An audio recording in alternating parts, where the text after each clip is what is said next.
அதிகாரம் 12. அக்காலத்திலே இயேசு ஓய்வு நாளில் பயிர் வழியே போனார். அவருடைய சீஷர்கள் பசியாயிருந்து கதிர்களை கொய்து தின்னத் தொடங்கினார்கள். பரிசேயர் அதைக் கண்டு அவரை நோக்கி, இதோ ஓய்வு நாளில் செய்யத்தகாததை உம்முடைய சீஷர்கள் செய்கிறார்களே என்றார்கள். அதற்கு அவர், தாவீதும் அவனோடு இருந்தவர்களும் பசியாயிருந்தபோது செய்ததை நீங்கள் வாசிக்கவில்லையா? அவன் தேவனுடைய வீட்டில் பிரவேசித்து ஆசாரியர் தவிர வேறொருவரும் புசிக்கத்தகாத தேவ சமூகத்து அப்பங்களை தானும் தன்னோடு இருந்தவர்களும் புசித்தார்களே. அன்றியும் ஓய்வு நாட்களில் ஆசாரியர்கள் தேவாலயத்தில் ஓய்ந்திராமல் ஓய்வு நாளை வேலை நாளாக்கினாலும் குற்றமில்லாதிருக்கிறார்கள் என்று நீங்கள் வேதத்தில் வாசிக்கவில்லையா? தேவாலயத்திலும் பெரியவர் இங்கே இருக்கிறார் என்று உங்களுக்கு சொல்லுகிறேன். பலியை அல்ல, இரக்கத்தையே விரும்புகிறேன் என்பதின் கருத்து இன்னதென்று அறிந்தீர்களானால் குற்றமில்லாதவர்களை நீங்கள் குற்றப்படுத்த மாட்டீர்கள். மனுஷகுமாரன் ஓய்வு நாளுக்கும் ஆண்டவராய் இருக்கிறார் என்றார். அவர் அவ்விடம் விட்டு போய் அவர்களுடைய ஜெப ஆலயத்தில் பிரவேசித்தார்.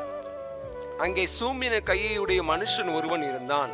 அப்பொழுது அவர் மேல் குற்றம் சாட்டும்படிக்கு, ஓய்வு நாளில் சொஸ்தமாக்குகிறது நியாயமா என்று கேட்டார்கள். அதற்கு அவர், உங்களில் எந்த மனுஷனுக்காகிலும் ஒரு ஆடு இருந்து அது ஓய்வு நாளில் குழியிலே விழுந்தால் அதை பிடித்து தூக்கிவிட மாட்டானோ? ஆட்டை பார்க்கிலும் மனுஷனானவன் எவ்வளவோ விசேஷித்திருக்கிறான். ஆதலால் ஓய்வு நாளிலே நன்மை செய்வது நியாயந்தான் என்று சொன்னார். பின்பு அந்த மனுஷனை நோக்கி, உன் கையை நீட்டு என்றார். அவன் நீட்டினான். அது மறு கையை போல் சொஸ்தமாயிற்று. அப்பொழுது பரிசேயர் வெளியே போய் அவரை கொலை செய்யும்படி அவருக்கு விரோதமாய் ஆலோசனை பண்ணினார்கள். இயேசு அதை அறிந்து அவ்விடம் விட்டு விலகி போனார். திரளான ஜனங்கள் அவருக்கு பின் சென்றார்கள். அவர்கள் எல்லாரையும் அவர் சொஸ்தமாக்கி தம்மை பிரசித்தம் பண்ணாதபடி அவர்களுக்கு கண்டிப்பாய் கட்டளையிட்டார். ஏசாயா தீர்க்கதரிசியால் உரைக்கப்பட்டது நிறைவேறும்படி இப்படி நடந்தது. அவன் உரைத்ததாவது, இதோ நான் தெரிந்து கொண்ட என்னுடைய தாசன், என் ஆத்துமாவுக்கு பிரியமாயிருக்கிற என்னுடைய நேசன், என் ஆவியை அவர் மேல் அமர பண்ணுவேன். அவர் புறஜாதியாருக்கு நியாயத்தை அறிவிப்பார். வாக்குவாதம் செய்யவும் மாட்டார், கூக்குரலிடவும் மாட்டார். அவருடைய சத்தத்தை ஒருவனும் வீதிகளில் கேட்பதும் இல்லை. அவர் நியாயத்திற்கு ஜெயம் கிடைக்க பண்ணுகிற வரைக்கும் நெறிந்த நாணலை முறிக்காமலும் மங்கி எரிகிற திரியை அணைக்காமலும் இருப்பார். அவருடைய நாமத்தின் மேல் புறஜாதியார் நம்பிக்கையாய் இருப்பார்கள் என்பதே. அப்பொழுது பிசாசு பிடித்த குருடும் ஊமையுமான ஒருவன் அவரிடத்தில் கொண்டு வரப்பட்டான். குருடும் ஊமையுமானவன் பேசவும் காணவும் தக்கதாக அவனை சொஸ்தமாக்கினார். ஜனங்கள் எல்லாரும் ஆச்சரியப்பட்டு, தாவீதின் குமாரன் இவர்தானோ என்றார்கள். பரிசேயர் அதை கேட்டு, இவன் பிசாசுகளின் தலைவனாகிய பெயல் செபூலினாலே பிசாசுகளை துரத்துகிறானே அல்லாமல் மற்றபடி அல்ல என்றார்கள். இயேசு அவர்கள் சிந்தனைகளை அறிந்து அவர்களை நோக்கி, தனக்குத்தானே விரோதமாய் பிரிந்திருக்கிற எந்த ராஜ்யமும் பாழாய் போகும், தனக்குத்தானே விரோதமாய் பிரிந்திருக்கிற எந்த பட்டணமும் எந்த வீடும் நிலை நிற்க மாட்டாது. சாத்தானை சாத்தான் துரத்தினால் தனக்கு விரோதமாகத்தானே பிரிவினை செய்கிறதா இருக்குமே. அப்படி செய்தால் அவன் ராஜ்யம் எப்படி நிலை நிற்கும்? நான் பெயல்செபூலினாலே பிசாசுகளை துரத்தினால் உங்கள் பிள்ளைகள் அவைகளை யாராலே துரத்துகிறார்கள்? ஆகையால் அவர்களே உங்களை நியாயம் தீர்க்கிறவர்களாய் இருப்பார்கள். நான் தேவனுடைய ஆவியினாலே பிசாசுகளை துரத்துகிறபடியால் தேவனுடைய ராஜ்யம் உங்களிடத்தில் வந்திருக்கிறதே. அன்றியும் பலவானை முந்தி கட்டினால் ஒழிய பலவானுடைய வீட்டுக்குள் ஒருவன் புகுந்து அவன் உடைமைகளை எப்படி கொள்ளையிடக்கூடும்? கட்டினாலே ஆகில் அவன் வீட்டை கொள்ளையிடலாம். என்னோடே இராதவன் எனக்கு விரோதியாய் இருக்கிறான், என்னோடே சேர்க்காதவன் சிதறடிக்கிறான். ஆதலால் நான் உங்களுக்கு சொல்லுகிறேன், எந்த பாவமும் எந்த தூஷணமும் மனுஷருக்கு மன்னிக்கப்படும், ஆவியானவருக்கு விரோதமான தூஷணமோ மனுஷருக்கு மன்னிக்கப்படுவதில்லை. எவனாகிலும் மனுஷகுமாரனுக்கு விரோதமான வார்த்தை சொன்னால் அது அவனுக்கு மன்னிக்கப்படும். எவனாகிலும் பரிசுத்தாவிக்கு விரோதமாக பேசினால் அது இம்மையிலும் மறுமையிலும் அவனுக்கு மன்னிக்கப்படுவதில்லை. மரம் நல்லதென்றால் அதன் கனியும் நல்லதென்று சொல்லுங்கள், மரம் கெட்டதென்றால் அதன் கனியும் கெட்டதென்று சொல்லுங்கள். மரமானது அதன் கனியினால் அறியப்படும். விரியன் பாம்பு குட்டிகளே, நீங்கள் பொல்லாதவர்களாய் இருக்க நலமானதவைகளை எப்படி பேசுவீர்கள்? இருதயத்தின் நிறைவினால் வாய் பேசும். நல்ல மனுஷன் இதயமாகிய நல்ல பொக்கிஷத்திலிருந்து நல்லவைகளை எடுத்து காட்டுகிறான். பொல்லாத மனுஷன் பொல்லாத பொக்கிஷத்திலிருந்து பொல்லாதவைகளை எடுத்து காட்டுகிறான். மனுஷர் பேசும் வீணான வார்த்தைகள் யாவையும் குறித்து நியாய தீர்ப்பு நாளிலே கணக்குப்புவிக்க வேண்டும் என்று உங்களுக்கு சொல்லுகிறேன். ஏனெனில் உன் வார்த்தைகளினாலே நீதிமான் என்று தீர்க்கப்படுவாய், அல்லது உன் வார்த்தைகளினாலே குற்றவாளி என்று தீர்க்கப்படுவாய் என்றார். அப்பொழுது வேத பாரகரிலும் பரிசேயரிலும் சிலர் அவரை நோக்கி, போதகரே, உம்மால் ஒரு அடையாளத்தை காண விரும்புகிறோம் என்றார்கள். அவர்களுக்கு அவர் பிரதியுத்தரமாக, இந்த பொல்லாத விபச்சார சந்ததியார் அடையாளத்தை தேடுகிறார்கள், ஆனாலும் யோனா தீர்க்கதரிசியின் அடையாளமே அன்றி வேறே அடையாளம் இவர்களுக்கு கொடுக்கப்படுவதில்லை. யோனா இரவும் பகலும் 3 நாள் ஒரு பெரிய மீனின் வயிற்றில் இருந்தது போல மனுஷகுமாரனும் இரவும் பகலும் 3 நாள் பூமியின் இருதயத்தில் இருப்பார். யோனாவின் பிரசங்கத்தை கேட்டு நினிவே பட்டணத்தார் மனம் திரும்பினார்கள். இதோ, யோனாவிலும் பெரியவர் இங்கே இருக்கிறார். ஆதலால் நியாய தீர்ப்பு நாளிலே நினிவே பட்டணத்தார் இந்த சந்ததியாரோடு எழுந்து நின்று இவர்கள் மேல் குற்றம் சுமத்துவார்கள். தென் தேசத்து ராஜஸ்திரீ பூமியின் எல்லைகளிலிருந்து சாலமோனுடைய ஞானத்தை கேட்க வந்தால், இதோ, சாலமோனிலும் பெரியவர் இங்கே இருக்கிறார். ஆதலால் நியாய தீர்ப்பு நாளிலே அந்த ராஜஸ்திரீ இந்த சந்ததியாரோடு எழுந்து நின்று இவர்கள் மேல் குற்றம் சுமத்துவாள். அசுத்தாவி ஒரு மனுஷனை விட்டு புறப்படும் போது வறண்ட இடங்களில் அலைந்து இளைப்பாறுதல் தேடியும் கண்டடையாமல், நான் விட்டு வந்த என் வீட்டுக்கு திரும்பி போவேன் என்று சொல்லி அங்கே வந்து அந்த வீடு வெறுமையாகவும் பெருக்கி ஜோடிக்கப்பட்டதாகவும் இருக்க கண்டு திரும்பி போய் தன்னிலும் பொல்லாத வேறு 7 ஆவிகளை தன்னோடே கூட்டிக் கொண்டு வந்து உட்புகுந்து அங்கே குடியிருக்கும். அப்பொழுது அந்த மனுஷனுடைய முன்னிலைமையிலும் அவன் பின்னிலைமை அதிக கேடுள்ளதாய் இருக்கும். அப்படியே இந்த பொல்லாத சந்ததியாருக்கும் சம்பவிக்கும் என்றார். இப்படி அவர் ஜனங்களோட பேசுகையில் அவருடைய தாயாரும் சகோதரரும் அவரிடத்தில் பேச வேண்டும் என்று வெளியே நின்றார்கள். அப்பொழுது ஒருவன் அவரை நோக்கி, உம்முடைய தாயாரும் உம்முடைய சகோதரரும் உம்மோட பேச வேண்டும் என்று வெளியே நிற்கிறார்கள் என்றான். தம்மிடத்தில் இப்படி சொன்னவனுக்கு அவர் பிரதியுத்தரமாக, என் தாயார் யார், என் சகோதரர் யார் என்று சொல்லி தம்முடைய கையை தமது சீஷர்களுக்கு நேரே நீட்டி, இதோ என் தாயும் என் சகோதரரும் இவர்களே. பரலோகத்தில் இருக்கிற என் பிதாவின் சித்தத்தின்படி செய்கிறவன் எவனோ அவனே எனக்கு சகோதரனும் சகோதரியும் தாயுமாய் இருக்கிறான் என்றார். அதிகாரம் 13. இயேசு அன்றைய தினமே வீட்டிலிருந்து புறப்பட்டு போய் கடலோரத்திலே உட்கார்ந்தார். திரளான ஜனங்கள் அவரிடத்தில் கூடி வந்தபடியால் அவர் படவில் ஏறி உட்கார்ந்தார். ஜனங்கள் எல்லாரும் கரையிலே நின்றார்கள். அவர் அநேக விசேஷங்களை உவமைகளாக அவர்களுக்கு சொன்னார். கேளுங்கள், விதைக்கிறவன் ஒருவன் விதைக்க புறப்பட்டான். அவன் விதைக்கையில் சில விதை வழியருகே விழுந்தது. பறவைகள் வந்து அதை பட்சித்து போட்டது. சில விதை அதிக மண்ணில்லாத கற்பாறை இடங்களில் விழுந்தது. மண் ஆழமாய் இராததினாலே அது சீக்கிரமாய் முளைத்தது. வெயில் ஏறின போதோ தீந்து போய் வேறில்லாமையால் உலர்ந்து போயிற்று. சில விதை முள்ளுள்ள இடங்களில் விழுந்தது. முள் வளர்ந்து அதை நெருக்கி போட்டது. சில விதையோ நல்ல நிலத்தில் விழுந்து சிலது 100ஆகவும் சிலது 60ஆகவும் சிலது 30ஆகவும் பலன் தந்தது. கேட்கிறதற்கு காதுள்ளவன் கேட்க கடவன் என்றார். அப்பொழுது சீஷர்கள் அவரிடத்தில் வந்து, ஏன் அவர்களோடே உவமைகளாக பேசுகிறீர் என்று கேட்டார்கள்.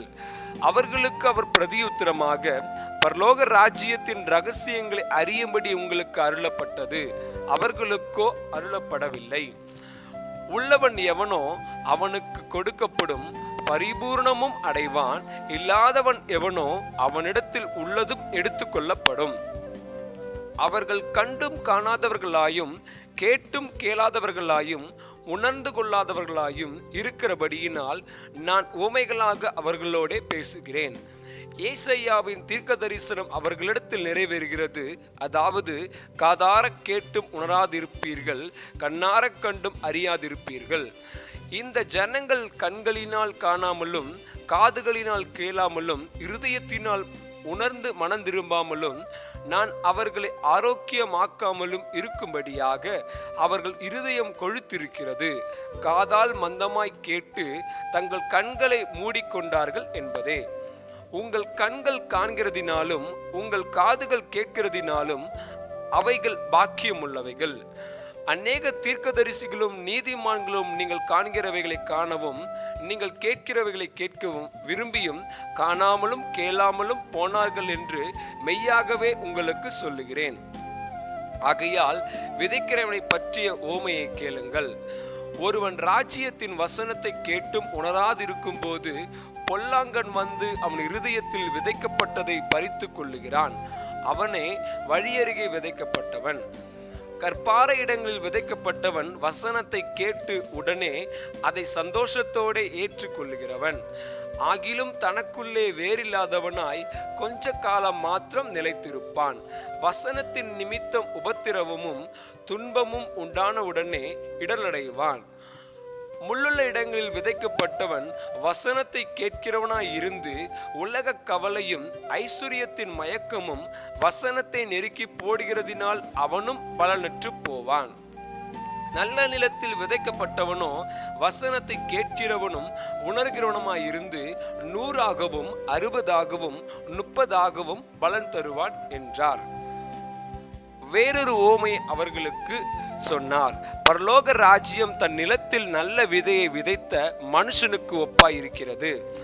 மனுஷர் நித்திரை பண்ணுகையில் அவனுடைய சத்துரு வந்து கோதுமைக்குள் களைகளை விதைத்து விட்டு போனான். பயிரானது வளர்ந்து கதிர்விட்ட போது களைகளும் காணப்பட்டது. வீட்டெஜமானுடைய வேலைக்காரர் அவனிடத்தில் வந்து, ஆண்டவனே, நீர் உமது நிலத்தில் நல்ல விதை விதைத்தீர் அல்லவா? பின்னை அதில் களைகள் எப்படி உண்டானது என்றார்கள். அதற்கு அவன், சத்துரு அதை செய்தான் என்றான். அப்பொழுது வேலைக்காரர், நாங்கள் போய் அவைகளை பிடுங்கி போட உமக்கு சித்தமா என்று கேட்டார்கள். அதற்கு அவன், வேண்டாம், களைகளை பிடுங்கும் போது நீங்கள் கோதுமையும் கூட வேரோடே பிடுங்காதபடிக்கு 2 அறுப்பு மட்டும் வளரவிடுங்கள். அறுப்பு காலத்தில் நான் அறுக்கிறவர்களை நோக்கி, முதலாவது களைகளை பிடுங்கி அவைகளை சுற்றறிக்கிறதற்கு கட்டுகளாக கட்டுங்கள், கோதுமையையோ என் களஞ்சியத்தில் சேர்த்து வையுங்கள் என்பேன் என்று சொன்னான் என்றார். வேறொரு ஓமையை அவர்களுக்கு சொன்னார். பரலோக ராஜ்யம் கடுகு விதைக்கு ஒப்பாயிருக்கிறது. அதை ஒரு மனுஷன் எடுத்து தன் நிலத்தில் விதைத்தான்.